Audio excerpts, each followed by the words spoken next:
Assalamualaikum warahmatullahi wabarakatuh.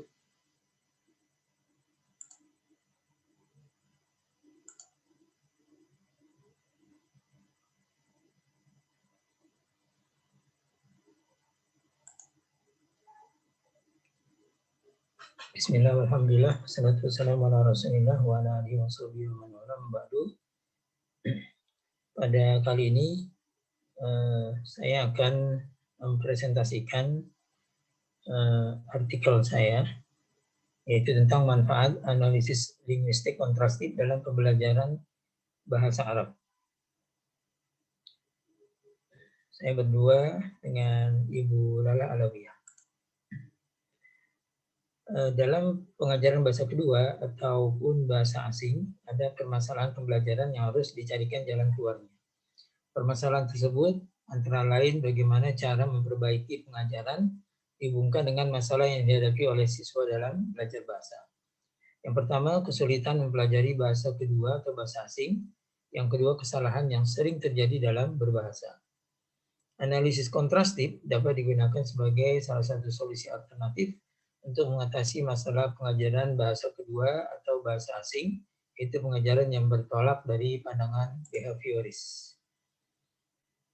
Linguistik kontrastif adalah sebuah metode sinkronis dalam analisis bahasa untuk menunjukkan persamaan dan perbedaan struktur antar bahasa-bahasa atau dialek-dialek untuk mencari prinsip yang dapat diterapkan dalam masalah praktis seperti pengejaran bahasa dan penerjemahan. Dalam pengejaran bahasa Arab diperlukan analisis linguistik kontrastif, yaitu membandingkan struktur bahasa Arab dengan struktur bahasa Indonesia agar ditemukan perbedaan-perbedaan yang mencolok, sehingga bisa diberikan prioritas penjelasan materi bahasa Arab dan juga latihan-latihan yang intensif agar menjadi mudah dipahami dan dipraktekkan dalam berbahasa Arab.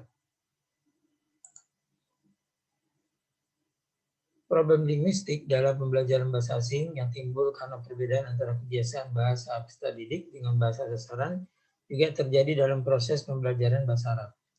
Robert Lado dalam studinya menemukan bahwa kesulitan belajar bahasa asing antara lain karena adanya perbedaan antara bahasa peserta didik dengan bahasa asing yang sedang dipelajari.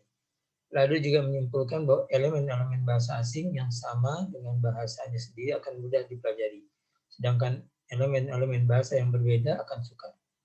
Perbedaan maupun persamaan bahasa asal dengan bahasa sasaran dapat diidentifikasi dan diseleksi melalui analisis kontrastif. Karena itu, di antara linguis seperti Lado, jadikan linguistik kontrastif sebagai salah satu prinsip pengajaran bahasa asing. Perhatian para linguis terhadap linguistik kontrastif setidaknya mengindikasikan bahwa analisis kontrastif cukup urgen dalam pengembangan strategi pembelajaran bahasa asing, khususnya bahasa Arab. Ada beberapa permasalahan. Yang pertama yaitu bagaimanakah perbedaan sistem bahasa Arab dengan bahasa Indonesia. Kemudian aspek perbedaan apa saja mungkin dapat menimbulkan kesulitan dan interferensi dalam belajar bahasa Arab. Lalu bagaimanakah penerapan metode pembelajaran bahasa Arab yang tepat. Tujuan penelitian ini yaitu menemukan persamaan dan perbedaan sistem bahasa Arab dengan bahasa Indonesia. Lalu menemukan aspek-aspek perbedaan, apakah yang mungkin dapat menimbulkan kesulitan dan interferensi dalam belajar bahasa Arab. Yang ketiga, menemukan penerapan metode pembelajaran bahasa Arab yang tepat. Adapun metode yang digunakan adalah yaitu studi analisis kontrastif, yaitu analisis dengan cara membandingkan antara satu variabel dengan variabel yang lain. Dalam studi ini, variabel yang dibandingkan adalah bahasa Arab dengan bahasa Indonesia. Prosedur yang ditempuh ada 4 langkah. Yang pertama, menentukan batasan pembahasan dari objek studi. Kemudian yang kedua, klasifikasi atau pengelompokan aspek-aspek bahasa yang dianalisis. Ketiga, identifikasi masing-masing sistem bahasa untuk menemukan ciri-ciri masing bahasa-bahasa. Dan yang keempat yaitu konklusi, menyimpulkan hasil analisis kontrastif. Adapun hasil analisis dari penelitian ini yaitu dari segi fonem, morfem, dan juga dari segi sintaksis. Dari segi fonem, yaitu fonem merupakan unit analisis kontrastif yang terkecil yang menimbulkan perubahan makna. Karena itu analisis fonemis dan perbandingan antara bahasa asal dan bahasa sasaran merupakan langkah pertama yang harus dilakukan. Peserta didik di sekolah-sekolah dan madrasah-madrasah di Indonesia umumnya menemukan kesulitan dalam mengucapkan bunyi dalam bahasa Arab yang tidak ditemukan padanannya dalam bahasa Indonesia. Nah, bunyi-bunyi dalam bahasa Arab ada yang sama atau sepadan dengan bunyi-bunyi dalam bahasa Indonesia. Ada juga bunyi yang tidak sepadan. Dan ada juga bunyi yang terdapat dalam bahasa Arab tapi tidak ada dalam bahasa Indonesia.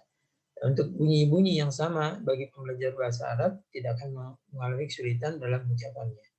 Tapi bunyi-bunyi yang berbeda pengucapannya bahkan yang tidak ada padanannya dengan bahasa Indonesia, maka akan jadi sulit untuk diucapkan oleh pembelajar bahasa Arab.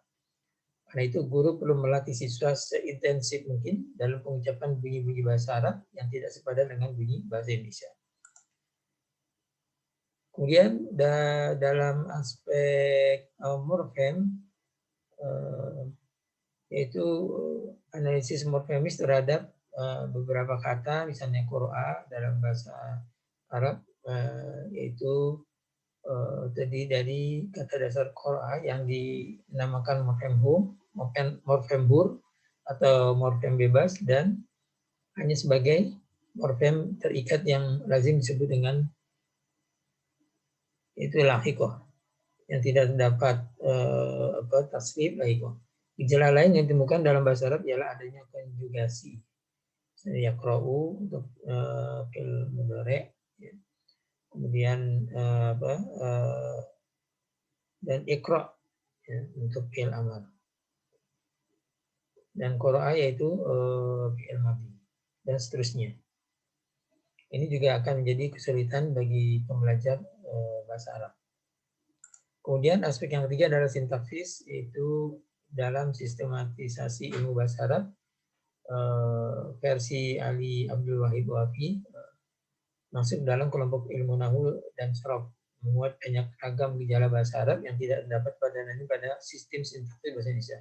Dalam sistem sintaksis bahasa Arab ada konstruksi kalimat terikat oleh prinsip atau mutabaqah, yang berarti kesesuaian, dan juga adalah adanya al-mauqi'ah, yaitu tata urutan kata yang tidak terdapat dalam bahasa Indonesia.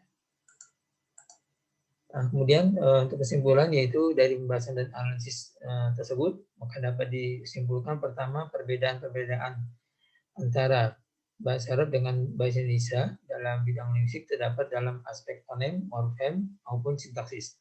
Dalam aspek-aspek yang berbeda, dari sistem kedua, bahasa menjadi sumber kesulitan dan kesalahan bagi anak yang belajar bahasa Arab. Kemudian kedua, analisis kontrastif dalam pembelajaran bahasa Arab merupakan sebuah alternatif yang ditawarkan untuk mengembangkan strategi pembelajaran.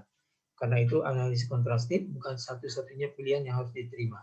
Sebab untuk menentukan strategi dan metode pembelajaran, banyak aspek yang harus dipertimbangkan. Namun, analisis kontrastif merupakan satu di antara aspek yang dapat dijadikan sebagai dasar pertimbangan. Kemudian ketiga, adanya fenomena linguistik dalam bahasa Arab dan bahasa Indonesia menunjukkan adanya perbedaan-perbedaan yang menjadi sumber kesulitan dalam pembelajaran bahasa Arab. Juga mengetahui bahasa yang telah dikuasai anak, sehingga guru dapat melakukan analisis kontrastif untuk membantu memecahkan hambatan belajarnya. Yang keempat, guru bahasa Arab juga dituntut untuk memiliki kemampuan mempersiapkan dan menyajikan bahan ajar sesuai dengan kebutuhan peserta didik dan relevan dengan perkembangan sosial budayanya. Baik, demikian yang bisa saya presentasikan. Billahi taufiq wal hidayah. Assalamualaikum warahmatullahi wabarakatuh.